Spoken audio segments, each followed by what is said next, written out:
Kaleshwaram commission నివేదికతో తదుపరి చర్యలు తీసుకోకుండా ప్రభుత్వాన్ని అడ్డుకోవాలని మాజీ సీఎం కేసీఆర్ మాజీ మంత్రి హరీష్ రావు వేసిన పిటిషన్లపై ఇవాళ హైకోర్టులో విచారణ జరగనుంది.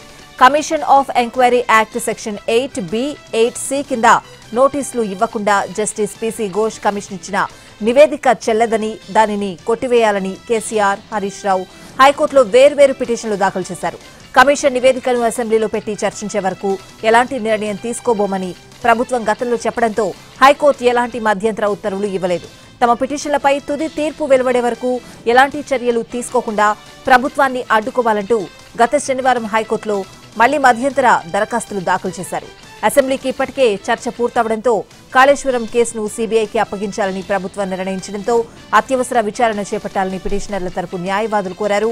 కేసీఆర్, హరీష్ పిటిషన్లపై ఇవాళ ఉదయం 10:30కు చీఫ్ జస్టిస్ అపరేష్ కుమార్ సింగ్ విచారణ చేపట్టనున్నారు.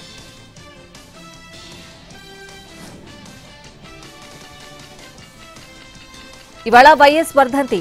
3 రోజుల పర్యటనకు పులివెందులు వెళ్లిన మాజీ సీఎం జగన్ కాసేపట్లో ఇడుపులపై చేరుకుంటారు. వైఎస్ రాజశేఖర రెడ్డి వర్ధంతి కావడంతో నివాళులర్పిస్తారు. వైఎస్ఆర్ ఘాట్ వద్ద ప్రత్యేక ప్రార్థనల్లో పాల్గొంటారు. ఆ తర్వాత లింగాల మండలం అంబకపల్లి గ్రామంలో పర్యటిస్తారు. కొత్తగా నిర్మించిన చెరువును ప్రారంభించి జలహారతి కార్యక్రమంలో పాల్గొంటారు. రేపు ఉదయం 7 గంటలకు బయలుదేరి బెంగళూరు వెళ్తారు.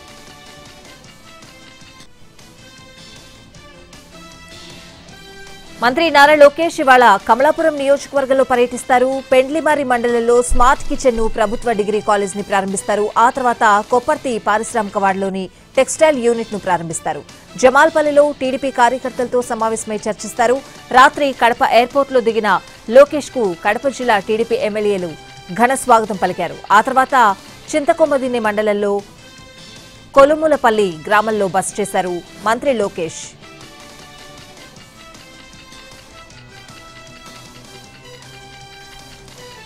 సీనియర్ ఐపీఎస్ అధికారి సంజయ్ ను ఏసీబీ కస్టడీకి ఇచ్చింది కోర్టు. ఇవాళ్టి నుంచి 3 రోజుల పాటు సంజయ్ ను కస్టడీకి తీసుకుని ప్రశ్నించనున్నారు ఏసీబీ అధికారులు. ఫైర్ శాఖ డీజీ, సిఐడి చీఫ్ గా పనిచేసిన సమయంలో కొన్ని పనులకు సంబంధించి 1,59 లక్షల రూపాయల మేర అవకతవకలు జరిగాయని ఏసీబీ అధికారులు సంజయ్ పై కేసు నమోదు చేశారు. అగ్ని పోర్టల్ కు సంబంధించి ఒక సంస్థకు పనులు పూర్తి కాకుండానే ₹1,00,00,000 విడుదల చేసినట్టు, ఎస్సీ/ఎస్టీ అవగాహన సదస్సుల పేరుతో ప్రైవేట్ సంస్థకు 59 లక్షలు ఆయాచితంగా లబ్ధి చేకూర్చినట్లు అభియోగాలున్నాయి. 3 రోజుల పాటు ఉదయం 8 నుంచి సాయంత్రం 6 గంటల వరకు సంజయ్ ను ప్రశ్నించనున్నారు దర్యాప్తు బృందంలోని అధికారులు. కస్టోడియల్ టార్చర్ చేయొద్దని, బలవంతంగా స్టేట్మెంట్ తీసుకోవద్దని ఆదేశాలిచ్చింది ఏసీబీ కోర్టు.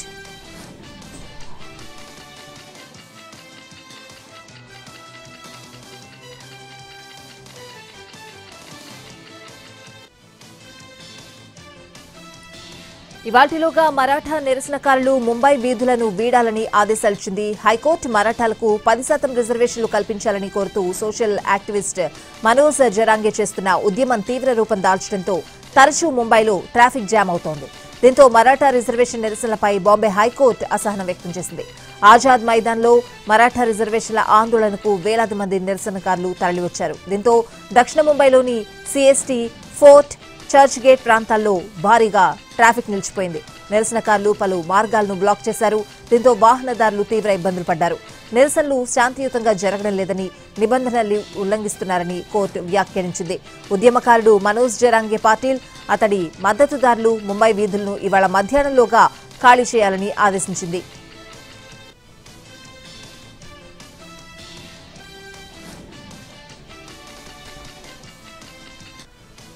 ఈశాన్య బంగాళాఖాతంలో ఏర్పడిన ఉపరితల ఆవర్తనం అల్పపీడనంగా మారే అవకాశం ఉందని హెచ్చరించింది AP state disaster management authority. దీని ప్రభావంతో ఏపీలోని పలు జిల్లాల్లో విస్తారంగా వర్షాలు కురుస్తాయని అలర్ట్ ఇచ్చింది. విజయనగరం, విశాఖ, అనకాపల్లి, అల్లూరి జిల్లాల్లో ఇవాళ భారీ వర్షాలు కురుస్తాయని అధికారులు హెచ్చరించారు. శ్రీకాకుళం, పార్వతీపురం, మన్యం, కాకినాడ, కోనసీమ, అంబేద్కర్, పశ్చిమ గోదావరి, ఏలూరు, ఎన్టీఆర్ జిల్లాల్లో ఓ మోస్తరు వర్షాలు కురుస్తాయని అంచనా వేశారు.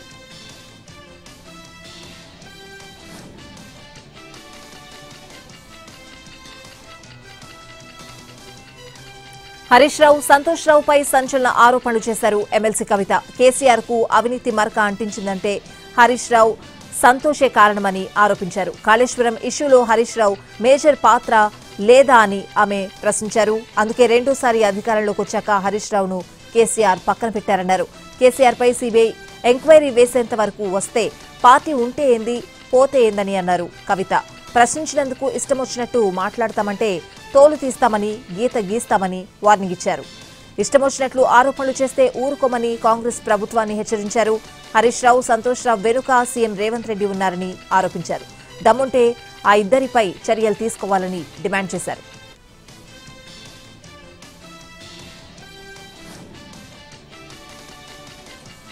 కవిత ఆరోపణల నేపథ్యంలో హరీష్ రావుకు మద్దతుగా నిలిచారు బీఆర్ఎస్ వర్కింగ్ ప్రెసిడెంట్ కేటీఆర్. 6 అడుగుల బుల్లెట్ అంటూ బీఆర్ఎస్ ఎక్స్ లో పెట్టిన పోస్ట్ ని కేటీఆర్ రీపోస్ట్ చేశారు. అసెంబ్లీలో హరీష్ రావు మాస్టర్ క్లాస్ ఇచ్చారని చెప్పారు. కేసీఆర్ శిష్యుడైన హరీష్ రావు స్పీచ్ నుంచి కాంగ్రెస్ ఎమ్మెల్యేలు, మంత్రులు నీటిపారుదల రంగం గురించి ఎంతో నేర్చుకుని ఉంటారని ప్రశంసించారు.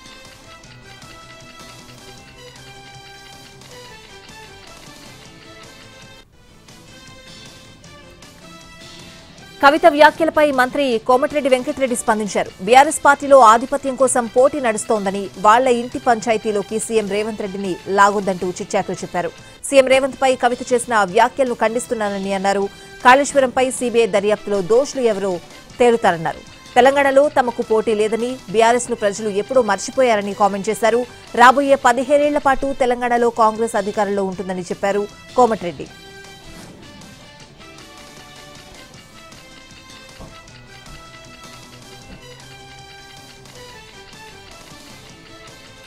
కాళేశ్వరం ప్రాజెక్టు నిర్మాణంలో అవినీతి జరిగిందని కవిత ఒప్పుకున్నారని కాంగ్రెస్ నేతలు అన్నారు. కేసీఆర్ లేకుండా అవినీతి జరిగిందని చెప్పే ప్రయత్నం చేస్తున్నారని విమర్శించారు.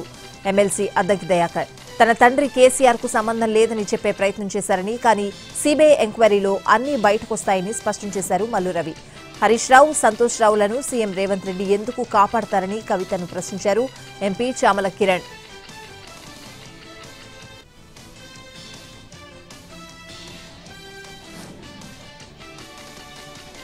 కాళేశ్వరం అక్రమాలపై సీబీఐతో దర్యాప్తు చేయించాలని బీజేపీ ఎప్పటినుంచో డిమాండ్ చేసిందన్నారు. ఎంపీ డీకే అరుణ జస్టిస్ పీసీ ఘోష్ కమిషన్తో ప్రభుత్వం ఇంతకాలం కాలయాపన చేసిందని ఆరోపించారు. కవిత, కేసీఆర్, కేటీఆర్ వేర్వేరు కాదని, అంతా కలిసే అవినీతికి పాల్పడ్డారని ఆరోపించారు డీకే అరుణ.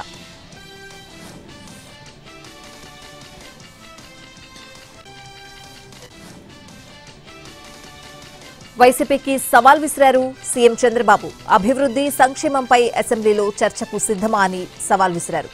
ఎవరిది విధ్వంసమో, ఎవరిది సంక్షేమమో అన్నిటిపై చర్చించేందుకు సిద్ధంగా ఉన్నామన్నారు. 11 ఎమ్మెల్యేలు అసెంబ్లీకి రావాలన్నారు. సంక్షేమంపై చెప్పడానికి కూటమి ప్రభుత్వం సిద్ధంగా ఉందన్నారు. పులివెందుల, ఒంటిమిట్ట ఎన్నికలపై మాట్లాడతామన్నారు.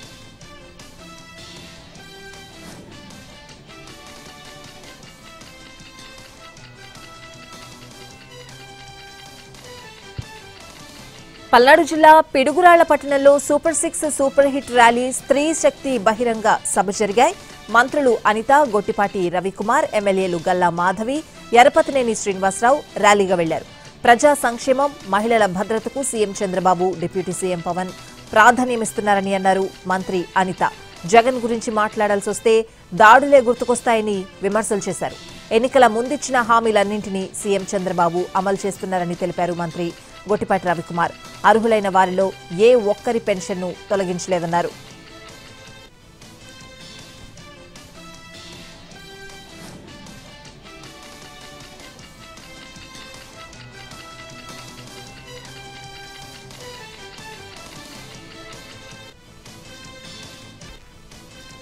ఏపీ లిక్కర్ స్కామ్ కేసులో 11 మంది నిందితులకు ఏసీబీ కోర్టు నోటీసులు ఇచ్చింది. ఆస్తులను అటాచ్ చేస్తూ సిట్ దాఖలు చేసిన పిటిషన్పై అభ్యంతరాలుంటే చెప్పాలని ఆదేశించింది.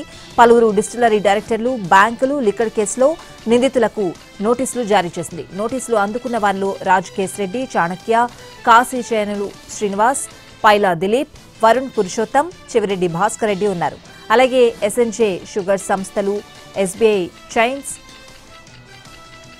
ఐసీఐసీఐ హైదరాబాద్, విజయవాడ ట్రెజరీ ఆఫీసర్కు కూడా నోటీసులు ఇచ్చింది. మరోవైపు A8 నిందితుడిగా ఉన్న చాణక్య హైకోర్టులో బెయిల్ పిటిషన్ విత్డ్రా చేసుకున్నారు.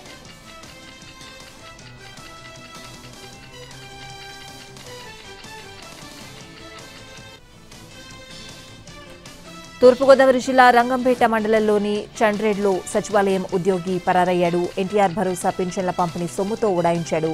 వెటర్నరీ అసిస్టెంట్ జుత్తుక గణేష్ చండ్రేడ్లో పింఛన్ల పంపిణీ కోసం 14,03,000 రూపాయల మొత్తాన్ని బ్యాంకు నుంచి డ్రా చేస్తే అందులో 2,13,500 రూపాయలను గణేష్ కు అందజేసి రసీదు తీసుకున్నారు అధికారులు. ఆ తర్వాత విధులకు హాజరు కాలేదు గణేష్. పింఛన్దారులకు నగదు పంపిణీ చేయలేదు.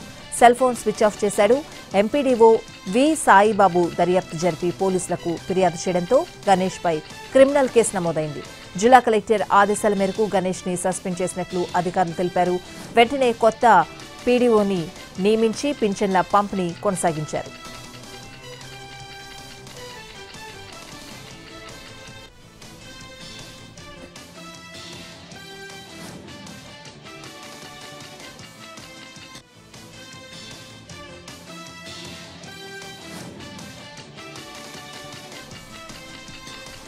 ఈ నెల 7వ తేదీ రాత్రి చంద్రగ్రహణం కారణంగా ఆ రోజు శ్రీశైలం మల్లన్న ఆలయాన్ని మూసివేస్తామని ప్రకటించారు ఈవో శ్రీనివాసరావు.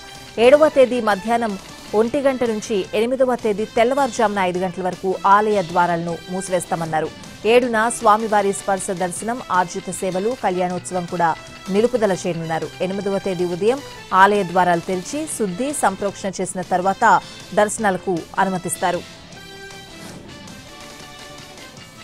నిర్మల్ జిల్లా కడెం ప్రాజెక్టుకు మరోసారి వరద ప్రవాహం పెరుగుతోంది. ఎగువ నుంచి భారీగా ప్రవాహం వచ్చి చేరుతోంది. దీంతో కడెం ప్రాజెక్టు 8 గేట్లను ఎత్తి దిగువకు నీరు వదులుతున్నారు ఇరిగేషన్ అధికారులు. అవుట్ఫ్లో 89,582 క్యూసెక్కులుగా ఉంది.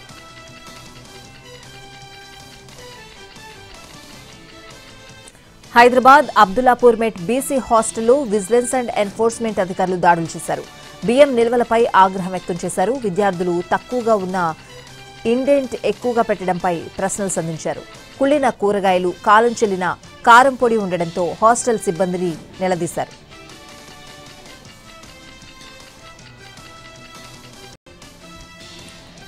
హైదరాబాద్లో గత 5 ఏళ్లుగా పిల్లలను కిడ్నాప్ చేస్తున్న ముఠాను పోలీసులు అరెస్ట్ చేశారు. 4 నిందితులను అరెస్ట్ చేసినట్లు మాదాపూర్ డీసీపీ తెలిపారు. గత నెల 26న చందానగర్ పోలీస్ స్టేషన్లో 4 ఏళ్ల బాలుడు మిస్సింగ్ కేసు నమోదైంది. దీంతో ప్రత్యేక టీంలు గాలించాయి. ఈ కేసులో ముఠా ప్రధాన నిందితుడిని చిలుకూరు రాజుగా గుర్తించారు. రాజుతో పాటు ఆసిఫ్, రిజ్వానా, నరసింహారెడ్డి ముఠాగా ఏర్పడి పిల్లలను కిడ్నాప్ చేస్తున్నట్లు తెలిపారు. పిల్లలు లేని వారికి విక్రయిస్తున్నట్లు దర్యాప్తులో తేలింది. సంగారెడ్డి, పటాన్చెరు, సిరిసిల్లలో చిన్నారులను రెస్క్యూ చేశామన్నారు డీసీపీ.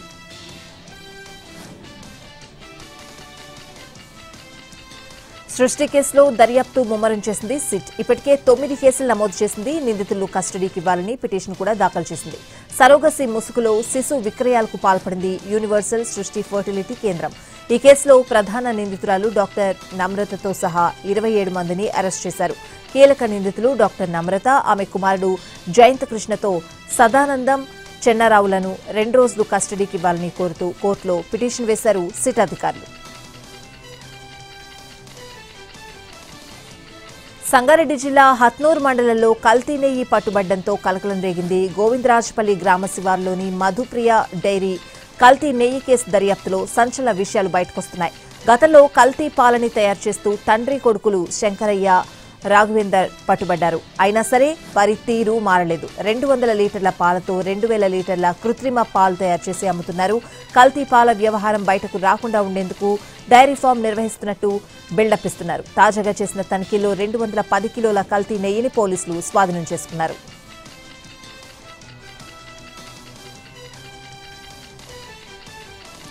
అంబేద్కర్ కోనసీమ జిల్లాలో ఆలమూరు సబ్ రిజిస్ట్రార్ కార్యాలయంలో ఏసీబీ అధికారులు తనిఖీలు చేశారు. ఆ సమయంలో 28,000 రూపాయలు లంచం తీసుకుంటూ రెడ్ హ్యాండెడ్ గా పట్టుబడ్డారు సబ్ రిజిస్ట్రార్ విమలా సరోజిని కుమారి. ఆమె డ్రైవర్ దాసరి దుర్గాప్రసాద్. బడుగువాని లంకకు చెందిన రైతు గంటి సుబ్రహ్మణ్యం భూమిని అతని కుమారుడి పేర రిజిస్ట్రేషన్ చేసేందుకు 50,000 రూపాయలు లంచం డిమాండ్ చేశారు. 28,000 రూపాయలు ఇచ్చేందుకు రైతు అంగీకరించి ఆ తర్వాత ఏసీబీ అధికారులను ఆశ్రయించాడు. దీంతో పథకం ప్రకారం ఏసీబీ అధికారులు దాడులు చేశారు. సబ్ రిజిస్ట్రార్ డ్రైవర్ దుర్గాప్రసాద్ నగదు తీసుకుంటూ ఉండగా పట్టుకున్నారు. వరంగల్ జిల్లా ఖానాపురం మండలం చిలకమ్మ నగర్లో గంజాయి పట్టుబడింది. ఓ వాహనంలో తరలిస్తున్న 8 క్వింటాళ్ల గంజాయిని సీజ్ చేశారు టాస్క్ ఫోర్స్ పోలీసులు. 4 వ్యక్తులను అరెస్ట్ చేశారు.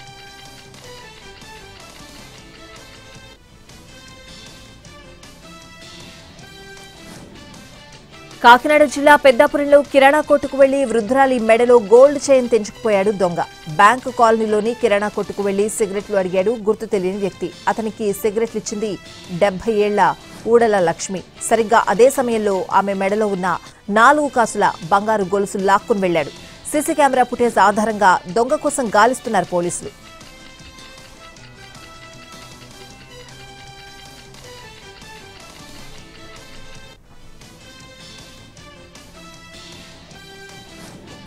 ఇండియా కూటమి ఉపరాష్ట్రపతి అభ్యర్థి సుదర్శన్ రెడ్డి ఆసక్తికర వ్యాఖ్యలు చేశారు. రాజకీయ సావాసం, మీడియాతో మాట్లాడడంలో తాను ముదిరిపోయానని అన్నారు. రాజకీయ ముళ్ల కిరీటం కాదని అభిప్రాయపడ్డారు. అంతేకాదు ఉపరాష్ట్రపతి రాజకీయ పదవి కాదని వ్యాఖ్యానించారు.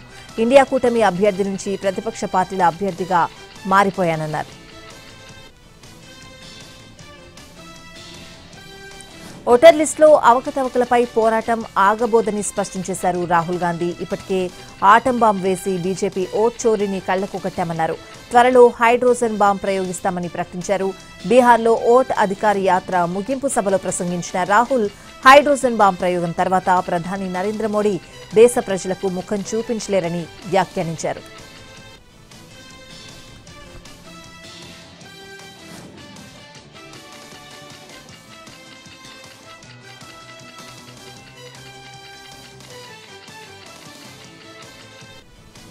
బీహార్లో ప్రత్యేక సమగ్ర సవరణపై జరిగిన విచారణలో సుప్రీంకోర్టు కీలక వ్యాఖ్యలు చేసింది. ఎన్నికల సంఘం రాజకీయ పార్టీల మధ్య విభేదాలు దురదృష్టకరమని వ్యాఖ్యానించింది. ఫిర్యాదుల విషయంలో ఓటర్లకు అవగాహన కల్పించేందుకు వాలంటీర్లను ఏర్పాటు చేయాలని బీహార్ లీగల్ సర్వే అథారిటీకి ఆదేశాలిచ్చింది. ఓటర్ జాబితా ముసాయిదాపై అభ్యంతరాలను స్వీకరించేందుకు డెడ్ లైన్ ను పొడిగించాలంటూ దాఖలైన పిటిషన్లపై సర్వోన్నత న్యాయస్థానం విచారణ జరిపింది. సెప్టెంబర్ 30 తర్వాత కూడా అభ్యంతరాలను స్వీకరిస్తామని, నామినేషన్ల దాఖలు చివరి తేదీ వరకు సవరణలు కొనసాగుతాయని కోర్టు స్పష్టం చేసింది. కేంద్ర ఎన్నికల సంఘం ఇదే విషయాన్ని కోర్టు పిటిషనర్ల వద్ద ప్రస్తావించింది. బీహార్లో అసెంబ్లీ ఎన్నికలకు సమయం దగ్గర పడుతున్న వేళ రాష్ట్రంలో ఓటర్ జాబితా ప్రత్యేక సమగ్ర సవరణ ముసాయిదా జాబితాను ఆగస్టు 1న ఈసీ విడుదల చేసింది. దీనిని ప్రధాన రాజకీయ పార్టీలకు అందజేయడంతో పాటు ఆన్లైన్లో అందుబాటులో ఉంచింది. ఎవరికైనా అభ్యంతరాలుంటే సెప్టెంబర్ 1లోగా తెలియజేయాలని పేర్కొంది. ఈ అంశం మీదే తాజాగా విచారణ జరిగింది. నాగ్పూర్లో అఖిల భారత మహానుభావ పరిషత్ నిర్వహించిన కార్యక్రమంలో కేంద్ర మంత్రి నితిన్ గడ్కరీ పలు అంశాలపై నిర్మోహమాటంగా తన అభిప్రాయాలు పంచుకున్నారు. మన సమాజంలో నిజాయితీ, విశ్వసనీయత, అంకితభావం, నిజం అనే విలువలు ఉన్నాయని, అయితే దీర్ఘకాలిక విజయం ఎప్పుడు నిజంపై ఆధారపడి ఉంటుందని అన్నారు. అంతిమంగా నిజమే గెలుస్తుందని భగవద్గీతలో శ్రీకృష్ణుడు చెప్పాడని గడ్కరీ పేర్కొన్నారు.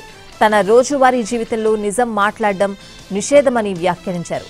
రాజకీయాల్లో మనస్ఫూర్తిగా మాట్లాడడం నిషేధమని, ఎవరైతే ప్రజలను మోసం చేస్తారో వారే గొప్ప నాయకులు అంటూ తనదైన శైలిలో చమత్కరించారు గడ్కరీ. రాజకీయ నాయకులపై ఆయన చేసిన వ్యాఖ్యలు చర్చనీయాంశంగా మారాయి. నిజాయితీ, అంకిత భావంతో జీవించాలని, సత్వర ఫలితాల కోసం అడ్డదారులు ఎంచుకోవద్దని ప్రజలకు సూచించారు. ఏది సాధించాలనుకున్నా ఓ షార్ట్ కట్ ఉంటుందని, దాంతో త్వరగా గమ్యాన్ని చేరుకోవచ్చన్నారు గడ్కరీ.